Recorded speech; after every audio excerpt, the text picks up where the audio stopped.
Série Transformação Pessoal. O jeito simples de tomar decisões. Essa é a quarta sessão.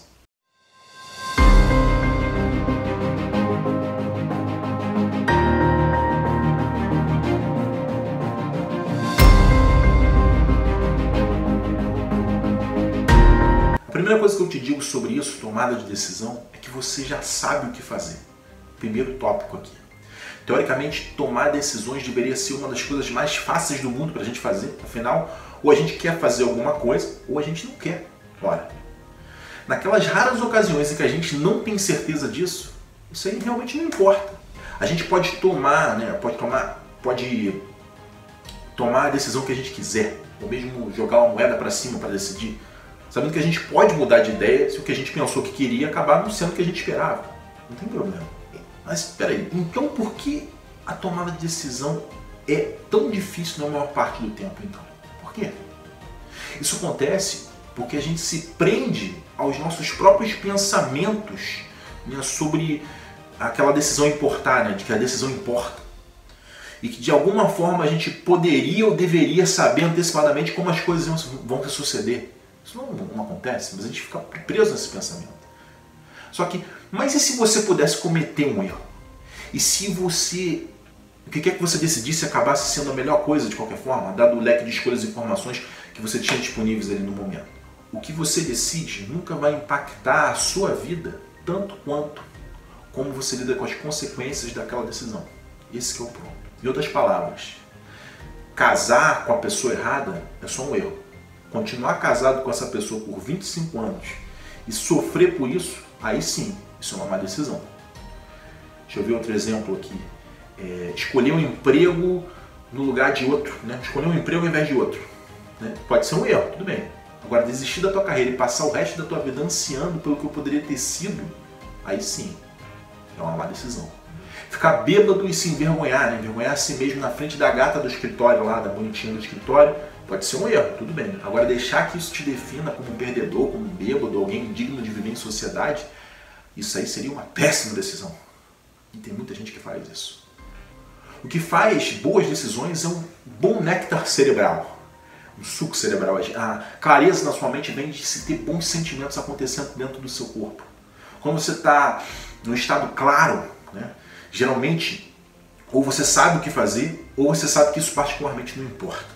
Quando você é pego de um mau humor ali, gastar todo o seu tempo imaginando todas as possíveis consequências negativas de tomar uma decisão, né, se você gastar esse tempo nisso, você vai tender a se estressar. Você não quer isso, não faz sentido isso. O que pode facilitar as coisas é reconhecer que não importa o que você decidir. Você pode quase sempre mudar de ideia. Eu tive um cliente há algum tempo que ele estava tentado decidir entre duas ofertas de emprego de alto nível lá, de empresas concorrentes. O cara era muito competente e tal, muito tempo de carreira. Aí depois de muito debate interno e externo dele mesmo ali, ele aceitou o emprego da empresa mais tradicional das duas lá. Apenas para chegar à conclusão que depois de alguns dias, que o coração dele não estava realmente naquela decisão ali. Ele não queria estar naquela empresa especificamente. Por ele querer fazer o que ele queria ser mais importante, qualquer tipo de constrangimento, sem qualquer tipo de constrangimento, qualquer problema de autoimagem, que o ato de mudar de ideia pudesse arriscar, ele voltou ao time do recrutamento lá de ambas as empresas. E admitiu que ele tinha cometido um erro. Sem problema. Enquanto a empresa tradicional estava relutante de deixar ele ir, porque ela queria um cara bom como aquele, a outra empresa agarrou ele na hora. E até hoje ele está prosperando naquele ambiente lá, está onde ele queria. Eu vou te falar agora um dos meus exercícios favoritos para demonstrar para si mesmo, para a gente demonstrar para si mesmo, né, que quando a gente desiste de tentar com tanta força alguma coisa, a gente já sabe o que fazer, a gente descobre que a gente já sabe o que fazer. Pensa em uma decisão que você gostaria de tomar. Ela pode ser aparentemente inconsequente, como onde você vai almoçar hoje, ou tão importante quanto com que pessoa você vai se casar, ou o caminho que você vai seguir na sua carreira. Pode ser isso, tudo bem. Você vai tomar essa decisão nos próximos 60 segundos, contando agora. Fez isso? Parou o vídeo e voltou? Então, agora pega uma moeda e decide qual das suas opções corresponde à cara e qual corresponde à coroa. Pronto aí? Tá bom? Vamos lá? Eu vou te pedir então para você lançar a moeda. Pum, lançou. Se cair cara, você vai tomar a opção A. E se cair coroa, você fica com a B, beleza? Antes de eu fazer isso, você tem que prometer que você vai seguir a decisão que o universo aí, conforme simbolizado aí pelo cara e coroa, decidir para você, tá bom? Tá comprometido? Então vamos lá. Só para se divertir, antes da gente seguir adiante, de que lado você espera que caia essa moeda? Cara ou coroa? Opção A, opção B? Então, tá bom. Chegou a hora da verdade então. Respira fundo aí. Joga essa moedinha. Foi? Vê de que lado ela caiu aí. Vê de que lado ela caiu. Perguntinha rápida para você. Como é que você se sente? Como é que você está se sentindo sobre isso? Tá aliviado? Tá entusiasmado? Ou tá decepcionado? Vou te contar um segredo. Se você foi fiel à brincadeira aqui, é quase certo que você experimentou uma resposta física, visceral, ao giro da moeda. A maneira que você se sentiu antes da moeda ser jogada e a maneira que você se sentiu depois são pontos de acesso fantásticos para a sua sabedoria interior. Interessante, não é? Lembra do seguinte, não importa de que lado a moeda caiu.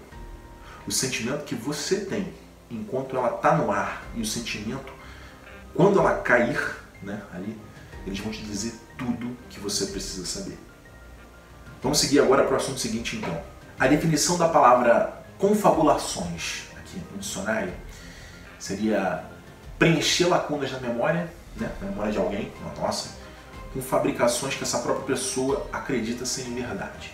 Em outras palavras, confabular é fabricar razões que soam plausíveis para nós, né, para as nossas com frequência completamente irracionais decisões, né, nossas decisões com frequência que são irracionais e ações. Se você já assistiu um show de hipnose no palco, você provavelmente já viu os voluntários explicando bem racionalmente ao hipnólogo ali, o hipnotista, sei lá, por que eles estavam dançando como a Joelma ou beijando um cabo de vassoura. Isso aí é a confabulação em ação. O problema com essa confabulação é o seguinte, quando a gente confabula, inventa razões muito boas pelas quais a gente se comporta das maneiras que a gente faz, a gente está se preparando para uma queda, para se dar mal. Isso porque as decisões que a gente toma, ações que a gente toma e o estado de humor em que a gente se encontra, eles são frequentemente baseados em pouco mais que uma reação, né? Pouco mais que uma reação inconsciente disparada por um estímulo não notado. O professor Jonathan Haidt escreveu um livro chamado The Happiness Hypothesis, a hipótese da felicidade, que ele cita diversas pesquisas que demonstram o poder dos gatilhos ocultos, né? Então, nas palavras dele, ele falou assim, ó, exposição a palavras relacionadas com os mais velhos faz com que as pessoas andem mais devagar. Exposição a palavras relacionadas a professores fazem as pessoas ficarem mais inteligentes ao jogarem um jogo lá chamado Trivial Pursuit, né? Em português nem traduziram. E exposição a palavras relacionadas a torcedores, hooligans de futebol lá, fazem as pessoas mais burras. Olha só que interessante. Ainda assim, quando perguntadas, as pessoas vão explicar essas mudanças com historinhas, vão contar historinhas para diversão ali, que soam bem racionais, como, não, eu estou andando mais devagar porque eu estou cansado hoje, não é por causa de mais nada. Ou, pô, eu fui bem nesse joguinho Trivial Pursuit porque vieram cartas boas aqui para mim, vieram cartas fáceis. Só que a verdade simples é, a gente foi projetado de um jeito que a nossa programação inconsciente dirige o nosso comportamento. Quando a nossa mente racional ela entra em cena, é mais frequentemente para justificar as nossas ações que para guiar o barco. Olha só que interessante, ela entra para justificar aquilo que a parte emocional decide. Esse é um dos princípios fundamentais por trás da maioria das formas de influência social e persuasão. Seja isso propaganda, vendas ou mesmo psicologia. Você realmente acredita que um diamante é o melhor amigo de uma mulher? Já vai pensar nisso? Você mulher que está assistindo, você acredita que realmente o diamante é o seu melhor amigo? Se você acredita, você acha que nasceu acreditando nisso? Aí que tá.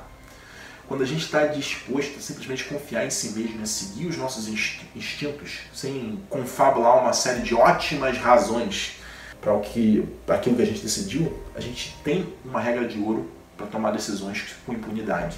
Isso é um problema. O número de razões que você tem para fazer uma coisa é inversamente proporcional ao quanto você quer realmente fazer essa coisa. Esse é o segundo tópico aqui dessa sessão. Já que a gente não pode confiar nas nossas razões, o único viés para tomar uma decisão é o seguinte: se você quer fazer, faça. Se você não quer, não faça. Isso sempre vai levar a se tomar uma das melhores decisões possíveis? Não, de jeito nenhum.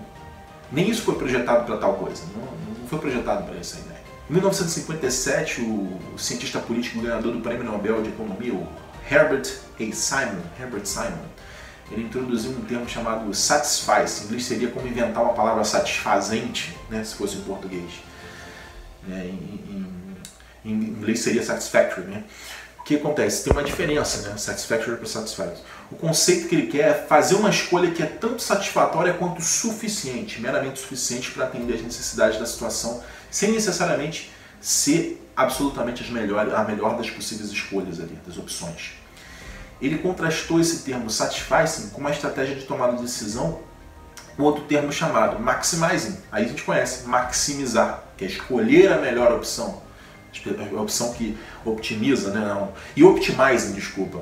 E essa daí sim, que é escolher a melhor opção possível. Maximizar a opção, os retornos. Para entender melhor a distinção entre essas três estratégias, considere esses exemplos aqui que eu vou te dar. Melhor do que falar muito aqui específico. Vender uma casa, por exemplo. Se eu quiser maximizar isso, a minha meta com essa estratégia é conseguir vender pelo maior preço possível. Então eu vou esperar o tempo, independente do tempo. Se eu estou maximizando, eu vou provavelmente colocar o meu preço lá no alto, claro. Então eu vou jogar os compradores potenciais uns contra os outros, como se fosse um leilão, de modo a fazer com que eles aumentem os lances. Leilão mesmo. A pessoa com maior lance vai ganhar. Isso aí é para maximizar. Não é? O que seria optimizar? A minha meta com essa estratégia seria conseguir a melhor oferta possível. Se eu estou otimizando, eu provavelmente vou fazer uma lista de fatores críticos, além do preço, tem um tempo para vender, né? Preço, timing, facilidade para lidar com o comprador e por aí vai. Melhor, o cara pode ofertar outra coisa, um escambo, né? Pensando cada fator com a sua respectiva importância relativa. Esse que é o ponto. Então, eu vou avaliar cada oferta, né, contra vários critérios ali, buscando uma combinação ótima de fatores. Isso seria otimizar, diferente de maximizar. Eu pago o preço que for para maximizar, né? E otimizar, eu vou fazer ver o que é mais importante, criar aqueles fatores e colocar. Agora, o que seria o satisfice, o satisfazer? Mais uma vez, a minha meta é bem simples, um lugar bom o suficiente para as compras. Se eu estiver apenas no modo satisfazer, eu vou fazer o meu hortifruti, por exemplo, semanalmente na loja mais conveniente em que eu tenha grana para comprar. Eu vou maximar o valor por real, digamos assim. Apesar de poderem haver situações na vida em que vale a pena investir tempo extra para maximizar ou otimizar as coisas, a vasta maioria das decisões que a gente faz a cada dia, ela pode se beneficiar dessa abordagem satisfazer. Resolve o que eu quero? Então satisfaz. Vou propor uma coisa para você sobre essa tal abordagem de satisfazer, um exercício aqui. Para que você pratique essa abordagem de satisfazer.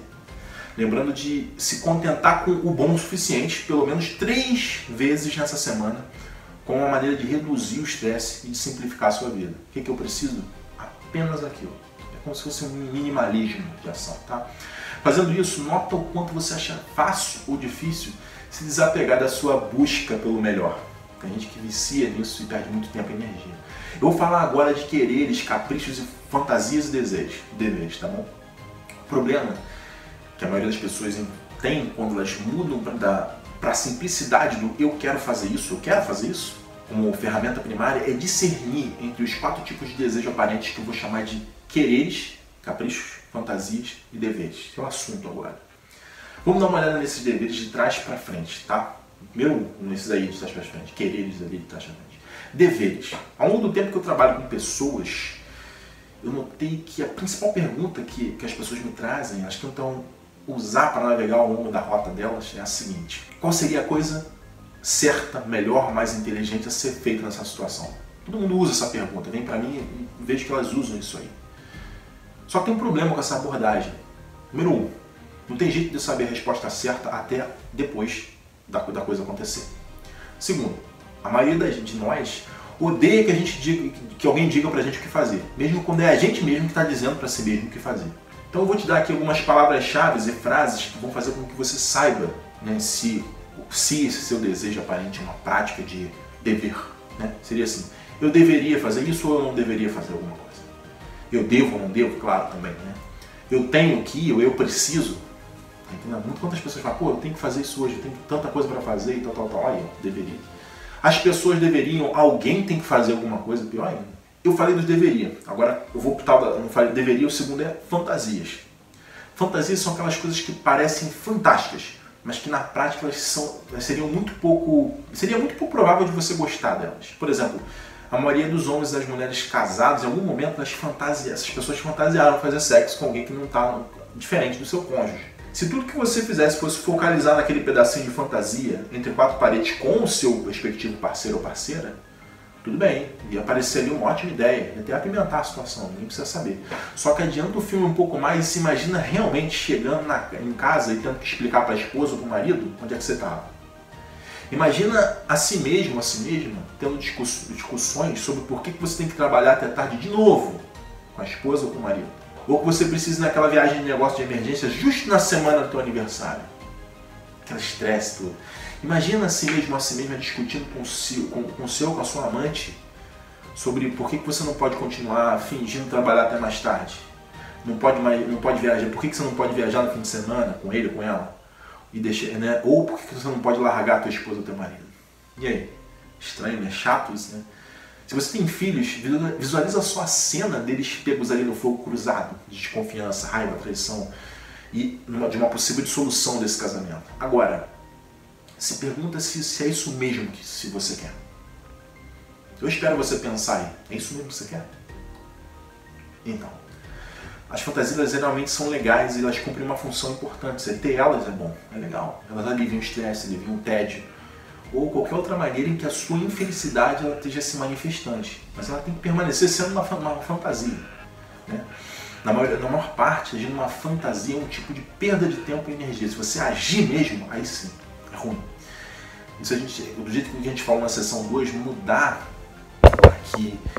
o mundo é a pior maneira da gente mudar como a gente se sente. Essa aqui é uma coisa que eu falei na sessão 2. Mudar o mundo é a pior maneira da gente mudar como a gente se sente. Para testar se o seu desejo é autêntico ou só uma fantasia agradável, toma pelo menos 3 passos tangíveis em direção a tornar esse desejo realidade. Se você não consegue, não vai, ou se sente horrível uma vez que você toma esses pequenos passos só na direção de criar aquilo, você vai saber se vale a pena ou não deixar para lá. Eu falei dos deveres e das fantasias, agora a gente vai falar dos caprichos. O que é um capricho? Um capricho é um querer momentâneo. Geralmente ele é disparado por algum estímulo externo, pelo humor interior da gente. Enquanto os caprichos eles podem ser indicadores úteis para que tipos de coisas você ia gostar de fazer, ser ou de ter, a energia motriz desses caprichos é frágil e difícil de sustentar. Eu vou te dizer 3 regras básicas quando se trata de seguir algum capricho ali. Primeira regra: se o seu capricho é aparentemente positivo, se ele melhora a sua vida de alguma maneira e é fácil de seguir, age sobre ele o mais rápido que você puder, você vai se dar bem. Se você esperar mesmo que por um dia só, aquela centelha de energia que ele gerou provavelmente vai diminuir. Segunda regra aqui que eu te dou: se esse capricho, por outro lado, for requerer um investimento maior de tempo, de energia, aí eu peço para que você espere pelo menos 72 horas, de preferência uma semana. Espera, antes de fazer qualquer coisa sobre ele. Se o ímpeto de agir ainda estiver lá, aí sim, manda ver, o negócio está bom. E a terceira situação: se o seu capricho for de qualquer maneira negativo ou destrutivo, ou ameaça você ou outras pessoas, deixa quieto, deixa ele para lá. A orientação interna ela é muito mais gentil do que você imagina. E mesmo se uma mudança de vida maior for pedida, solicitada, existe invariavelmente uma maneira mais gentil de fazer ela acontecer. Tá bom? Essas são as 3 regras aí. A gente falou dos deveres, das fantasias e acabou de falar dos caprichos. Agora a gente vai chegar então, por fim, nos quereres. Querer, né? Quero, querer. Já parou para se perguntar por que querer tem tanta má fama nos círculos espirituais? Eu quero muito, o cara quer muito. Opa, espiritualmente isso não é legal. Por quê? Quem sabe isso seja devido à origem da palavra, que ela indicava falta de, como nesse poema infantil aqui, poema que tem a rima em inglês lá. Por querer um prego, a ferradura foi perdida. Por querer uma ferradura, o cavalo foi perdido. Por querer um cavalo, o cavaleiro foi perdido. Por querer um cavaleiro, a batalha foi perdida. Por querer uma batalha, o reino foi perdido. E tudo isso por causa de um bendito prego de uma ferradura. Talvez isso tenha a ver com a noção do Buda de que desejo é a raiz do sofrimento, uma coisa do budismo. Mas o desejo a que o Buda se refere ele estava repleto de apegos e aversões. A sensação de que você precisa que alguma coisa aconteça, ou que a sua vida simplesmente não vai valer a pena ser vivida. Isso não é de longe, nem de longe esse querer que a gente está falando aqui. Isso aí é ansiar por. Isso é acreditar que a sua felicidade é dependente de você de fato conseguir o que você quer, e não é por aí. O tipo de querer ao qual estou me referindo aqui, ele vem do coração e do espírito. Ele é bem simples, é limpo, puro, legítimo. Não é ansiar por, nem tanto uma necessidade também. É só um querer, uma coisa pela qual você é atraído e acolheria na sua vida com prazer. Esse é o tipo de desejo que, se você aprender a escutar por ele, seguir ou até mesmo se render a ele vai te guiar para uma vida ainda mais maravilhosa do que você pode sequer imaginar hoje. Enquanto essa simples, mas de forma alguma fácil fórmula conduziu os meus clientes, meus alunos e até a mim mesmo para lugares sempre crescentes de sucesso, tanto interno quanto externo, eu também notei que aquelas pessoas que resistem em seguir suas próprias orientações de alegria, com uma maneira de ser no mundo, tem muitas variações de uma preocupação básica. Que preocupação básica é essa que eu estou querendo dizer aqui? Se eu só fizesse o que eu quero o dia todo, eu jamais conseguiria fazer nada importante. De pensar, né? Soa meio neurótico, não soa? Vou te propor agora outra prática. Vamos chamar de navegar pelo desejo essa prática, tá? Então, um exercício aqui. Essa semana, antes de você decidir sobre qualquer curso de ação, pergunta para si mesmo: eu quero fazer isso? Quero mesmo fazer isso? Sempre que possível, permita que a sua resposta, né, influencie a sua decisão e guie a sua escolha. Faz isso independentemente de se você está ou não a fim de fazer. Se você fizer, você vai notar que a sua vontade de fazer, ela vai começar a aparecer sozinha, por ela mesma. Apesar de eu saber, por experiência, que isso não é verdade na prática, eu posso perceber que na teoria parece como se devesse ser verdade. Afinal, não são muitas pessoas que acordam de manhã pensando: poxa, sabe o que eu adoraria fazer hoje? Eu adoraria levantar, lavar roupa, alimentar as crianças, dar banho nelas, antes de sair com o meu carro da garagem a caminho de um emprego em que eu faço só para pagar as contas. Uhul, tô feliz pra caramba. Claro que não, né? Mas o que frequentemente resolve esse conflito, o que frequentemente resolve esse conflito aparente para os meus clientes, é que quando eu explico a diferença entre navegar por desejo e navegar por amor, né? Essa que é a parada, a diferença, uma distinção, navegar por desejo e navegar por amor. Navegar por desejo significa que você baseia suas decisões sobre o que fazer ou deixar de fazer sobre a questão seguinte. Qual é a questão? Eu quero fazer isso? Que eu te propus. Se a resposta for sim, você faz o seu melhor para avançar. Se a resposta for não, você faz o seu melhor para ficar parado. Tranquilo. E o que é navegar por humor? Navegar por humor, que a maioria das pessoas faz, sempre por não saber. Por outro lado, é quando você tenta basear as suas decisões na resposta para a seguinte pergunta: eu estou afim de fazer isso ou não? Se você não está afim de fazer alguma coisa, você adia até mais tarde, procrastina. E se você realmente está afim de fazer, aí sim você avança. Apesar de início essas duas maneiras de tomar decisões parecerem similares, elas conduzem as pessoas em duas direções completamente diferentes. Como os nossos humores eles estão frequentemente amarrados em hábitos e padrões de pensamento antigos, seguir esses humores, tende só a criar mais do mesmo para nossas vidas. De alguma forma, a gente simplesmente não consegue fazer essas mudanças que a gente sabe que adoraria fazer. E coisas que parecem que exigiriam esforço demais são adiadas até o último minuto. Ou simplesmente elas não são feitas, deixadas de lado. Querer, entretanto, aqui, é um processo vivo e fluido, né, que respira praticamente. Cada vez que você faz o que você quer mesmo, de fato, legitimamente, ou não faz o que você não quer, as suas ações parecem sem esforço. E ideias inspiradas se tornam quase lugar comum. Com o tempo, se torna cada vez mais fácil ler e seguir o seu compasso interior. A vida fica bem mais simples e a busca pelo sucesso se torna bem mais divertida. Vamos falar agora da sabedoria do senso comum. Vou contar aqui uma história. Um cara vai no médico, por exemplo, aqui, né? Fala assim: pô, doutor. O cara fala tentando levantar o braço por cima da cabeça, assim, sabe? Aqui. Pô, dói quando eu faço isso, doutor. Dói aqui, ai, doutor, pô.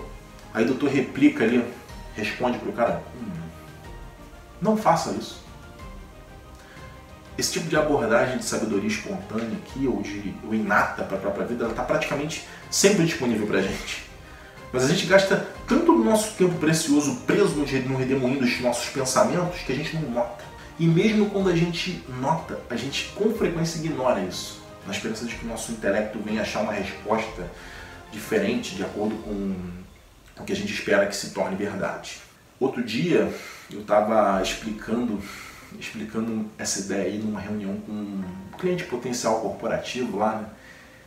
Quando uma das mulheres que estava na sala ali pediu que eu desse um exemplo da situação. Eu fui, né, com o primeiro que me veio na cabeça, a primeira coisa que me passou na cabeça, eu falei para ela que quase todas as mulheres com quem eu conversei estavam saindo de um casamento ruim. Elas me disseram que sabiam que elas não deviam ter casado com um cara, não deviam casar com um cara ou estar com ele.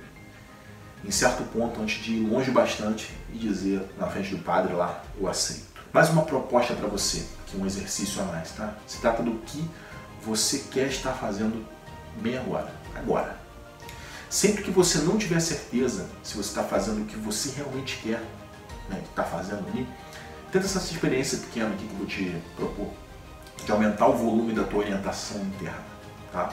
Coloca as palavras eu quero na frente da descrição do que quer que você esteja fazendo de fato. Você precisa escrever, né? Por exemplo, aqui, ó, pegou o papel, eu quero estar escrevendo isso. Eu quero estar bebendo chá. Eu quero estar escrevendo esse livro. Eu quero estar fazendo esse exercício. Eu quero estar estudando. Eu quero estar trabalhando. Eu quero me preocupar com o dinheiro que eu estou me preocupando agora. Se ficar aparente que qualquer coisa na sua lista, que não seja algo que você queira estar fazendo, simplesmente para de fazer aquilo. Mesmo antes de eu finalizar o meu exemplo, outras dessas mulheres na sala ali, ela começou a chorar. Só que interessante. Acontece que ela estava noiva e estava fazendo o melhor que ela podia para ignorar a sabedoria dela, só para ignorar a sabedoria dela, porque ela não queria decepcionar ninguém. Fora isso, ela me perguntou, como é que eu faço para saber se o caso é ou não é de sabedoria interna ou de medo? Olha a preocupação, legítima essa preocupação. Eu fiquei com uma tentação ali, né? Eu fiquei tentado a dizer para ela, pô, pergunta ali essa sabedoria. Mas no lugar disso eu ofereci a ela umas diretrizes aí, né? Primeira diretriz, sabedoria ela está sempre presente e ela sempre é gentil. Outra, sabedoria algumas vezes suave, mas ela sempre é clara. Sabedoria ela vem mais frequentemente no meio de uma tranquilidade interna. Quando você está tranquilo, vem essa sabedoria. A gente sente que a sabedoria é certa, mesmo quando a gente sente que ela não é nem um pouco agradável. Sabedoria com frequência vem disfarçada de senso comum. Só que na realidade, quando a gente observa mesmo e pondera, a gente se toca de que ela é extremamente incomum de estar sendo usada. A sua sabedoria está logo ali dentro de você, só esperando você permitir que ela te guie. Você só precisa ficar quieto e escutar. Quando você relaxa nessa sabedoria, você quase sempre vai fazer o que você vai saber o que fazer. Esse que é o ponto. Vamos para o exercício final dessa sessão aqui. Você está com o teu papel e tua caneta aí na mão? Ou com um bloco de notas? Então, vamos lá, tá? O nome desse exercício aqui, qual é o nome dele mesmo? É o que você sabe. Simples assim o nome do exercício. Primeiro passo é você escolher uma área da tua vida que você gostaria de ter algum insight adicional sobre ela. Por exemplo, saúde e alimentação ali. Segundo passo, você coloca esse tópico ali, saúde e alimentação, por exemplo, de lado por um momento e começa a escrever ou a recitar em voz alta uma lista de coisas que você simplesmente sabe como certas. Começa com o que é gritantemente óbvio. Por exemplo, eu sei que hoje o dia é tal, eu sei que o meu nome é tal. O que mais? Deixa eu ver aqui. Eu sei que a escola que eu estudei foi em tal lugar. Eu sei que eu tenho tantos anos de idade. São coisas que você tem como certo, né? Então tá, fez isso? Terceiro passo aqui. Depois de você de volta um minuto ali, no momento que você sentir que está no fluxo do seu conhecimento, você começa a fazer um pronunciamento sobre qualquer área que você tem escolhido para explorar. Não se preocupa se o que você está dizendo é verdadeiro ou se é certo. Apenas continua falando por pelo menos outro minuto ali e nota, né, o que notar. Por exemplo, Vou dar um exemplo aqui, eu sei que isso ficou complicado. Eu sei que comer cenouras me dá indigestão. Eu sei que comer uma batata na hora de dormir me ajuda a dormir melhor. Eu sei que eu consigo cuidar melhor dos meus dentes e gengivas do que eu estou cuidando agora. Eu sei que o aquecimento central me desidrata, ou que o ar-condicionado me desidrata. Toma nota de quaisquer de seus saberes que tem um anel da verdade ali sobre eles, digamos assim. Anota, circula, isso aqui é verdade. Se você estiver motivado a fazer isso, acompanhe os seus insights com ação apropriada. A gente está completando essa sessão 4 aqui. Nela a gente falou sobre 4 tópicos. O primeiro deles, você já sabe o que fazer. O segundo, o que você decidir jamais vai impactar a tua vida tanto quanto como você lida com as consequências dessa decisão. O terceiro tópico, o número das razões que você tem para fazer alguma coisa é inversamente proporcional ao quanto você quer fazer essa coisa. Isso é muito legal, né? E o quarto tópico que a gente falou é aquela perguntinha básica. Você quer fazer isso? Lembra de comentar e deixar o like aqui embaixo. A gente se vê no próximo vídeo aí, tá? Obrigado pela audiência. Lembra também de compartilhar o link da playlist do canal para mais pessoas poderem acompanhar aqui o canal. Obrigado aí. Forte abraço para você.